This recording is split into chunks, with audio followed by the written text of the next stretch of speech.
If you have spent even 5 minutes on the internet in the last few decades, I know that you have heard some quote unquote relationship gospel. These are things that get turned into memes. They get echoed in advice columns and repeated by sometimes well meaning friends. You hear things like, if they wanted to, they would.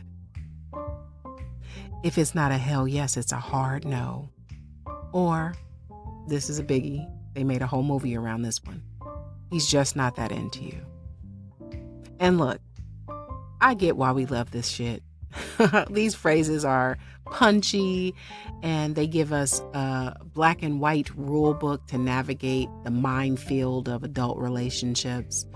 They promise us that if we just stick to the binary, they're into you or they're not, that we won't get fooled. We won't have to waste our time. We'll never be left hanging or worse, unread. But I disagree. In a culture that is obsessed with quick answers, I think that binaries are complete bullshit. I think that phrases like, if they wanted to, they would, I think those phrases are lazy and ungenerous because it assumes that desire is the only variable. It assumes that if someone cares about you, they would automatically have the ability to clear their calendar, fix their internal shit, and show up for you. But you and I both know that reality is way more complex than that. What if they're genuinely and deeply into you? What if they just don't have the space to be in a relationship right now? So today we're throwing out the binary. We are going to unpack the difference between desire and capacity and why bad timing is sometimes the hardest kind of grief to process. And we're also going to talk about what happens when we stop forcing a complicated situation into this or that. Hey, lovers. This is Sex in Real Life. Honest conversations about sex and relationships beyond 40. I'm your host, Stacey Herrera. Now, let's be fair. I just want to give the binary some space for a second and some context for you. When you're in your 20s, the narrative of if they wanted to, they would, that might be decent advice. Let me tell you why. Because back then, most of us didn't have a lot of skin in the game yet. Like, we were at low risk. I mean, we had fewer dependents, if any at all. We hadn't built up our credit yet. We didn't have a lot of financial obligations or catastrophes. And we were not yet aware of some of the emotional baggage that we were bringing in from our childhood into our adult space, right? We didn't know any of that shit yet. So if someone pulled away from you at 23, it usually wasn't because their life was collapsing. I mean, there are exceptions, right? Sometimes, but mostly not. Mostly it was just because they just weren't that interested. But maybe they lacked the courage to tell you that. Maybe they lacked the language to tell you that. But then fast forward to, now we're 40 and beyond. And by the time you reach this stage in life, everything is different. People are navigating, complicated uncouplings, divorces that drag on for years, and they may be co-parenting teenagers or adults who are still trying to launch. There are mental health crises and grief of watching, parents or older relatives decline. Then there's the career resets and the health scares and the finances, all of that stuff. So timing at this stage may not be a convenient excuse to avoid a second date. Sometimes it's real and it's got weight and gravity and sharp incisors. Big teeth. Big teeth.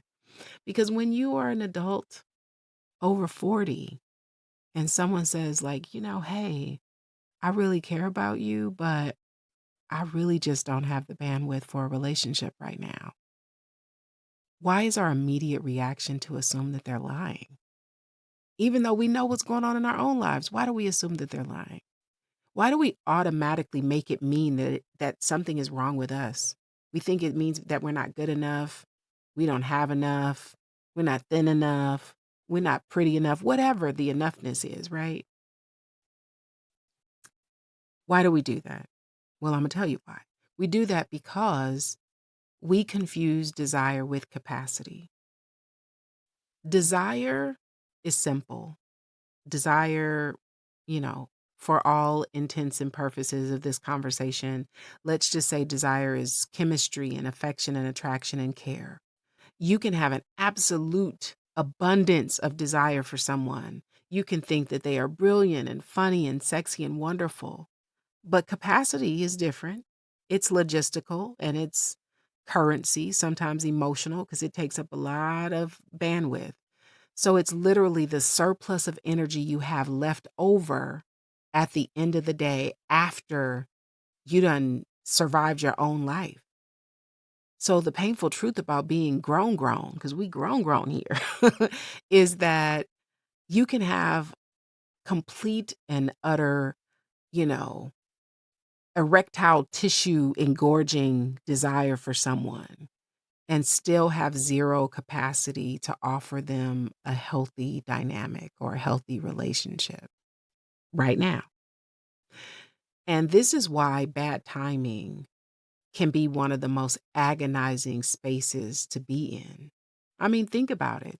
When someone treats you shitty or there's just no chemistry, that's easy. It hurts, but your mind knows what to do with that shit. You can cross them off the list, you can delete them out of your phone, you can block them, you can vent to your friend, and you can move on. Bad behavior gives you a clean, clear exit. But what do you do when there is genuine connection, that you connect with one another? What do you do when you meet someone who ticks all the boxes and who looks at you like you are magic and they can communicate with honesty, but their life is a dumpster fire? What do you do when they pull away, not because they are being malicious or playing games, but because they're exhausted? You get trapped in this gray area. You start running those loops in your mind. If I just give it a few more months, if they can just get through this court date, if if they just have enough time to catch their breath, if I just wait on them. And this is where popular advice fails. Because if you turn to the internet will tell you, walk away, know your worth. If it's not a hell yes, it's a no. It forces you to label a good person, a good connection as toxic and disposable. It forces you to slap a toxic label on something that you felt was genuine and that felt good to you. And we act like admitting that timing can be bad is a weakness. It isn't. It's just accepting the reality of someone's capacity. And doing that doesn't mean that you don't respect yourself. So, what happens when we refuse to buy into the lie of the this or that binary? Well, usually when we're faced with a not right now problem, we panic and run to one of two corners. Corner number one, we become martyrs. We decide that, well, the timing is real, so I'm going to put my entire emotional life on pause and indefinitely, and while this person gets their shit together. We act like the waiting is loyalty and we abandon our own needs and keep the space open in case they come back, even if it takes them 5, 10, 20 years. Corner number two, we become cynical. We say shit like, they said they weren't ready, which means that they never cared about me at all. Everybody's a liar and relationships are a total scam. We build these, emotional armors to protect ourselves so that we never get caught in the gray area again. And neither of those things are healthy because both of them are just, you know, fear based. But what if there was a third option? What if What if we're capable of holding two seemingly contradictory truths at the same time?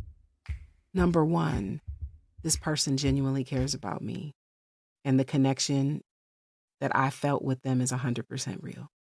And two, their current season in life, they just don't have the space or the capacity to give me what I deserve, and I can't force them to have the capacity that they don't have. You don't have to villainize someone to step away, and you don't have to erase the validity of what you felt just because it didn't turn into a happily ever after story.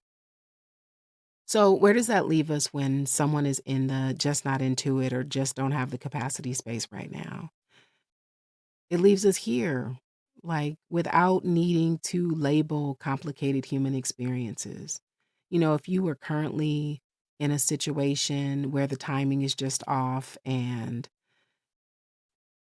they just can't, you don't need to be mulling over whether they want to, because they probably do. But wanting to doesn't change what's going on. It doesn't fix where they are. It doesn't expand their capacity. And you're allowed to mourn, the shittiness of bad timing without convincing yourself that it was all bad. And you're allowed to honor the connection for what it was and still respect yourself enough to recognize that you're not willing to sit in the waiting room forever. And it's also okay if you decide to wait. That's also valid. That's also valid. Yeah. Relationships are messy. There are no straight lines. There are no straight lines. Not straight lines in nature and not straight lines in relationshiping. If this episode offered you a different perspective, share it, text it to a friend who might need to hear it. You could post it or stack it or whatever. And if you enjoy this podcast and you feel inclined, take a moment to leave a 5-star rating or review. It really, really does. I know I say this every week, but it really does help people to find these conversations. I have no idea what we're talking about next week, mostly because I record these episodes in batches and I haven't gotten to the next batch. So we're going to be surprised together. But I promise you that I will be here. So until then, take good care. Ciao.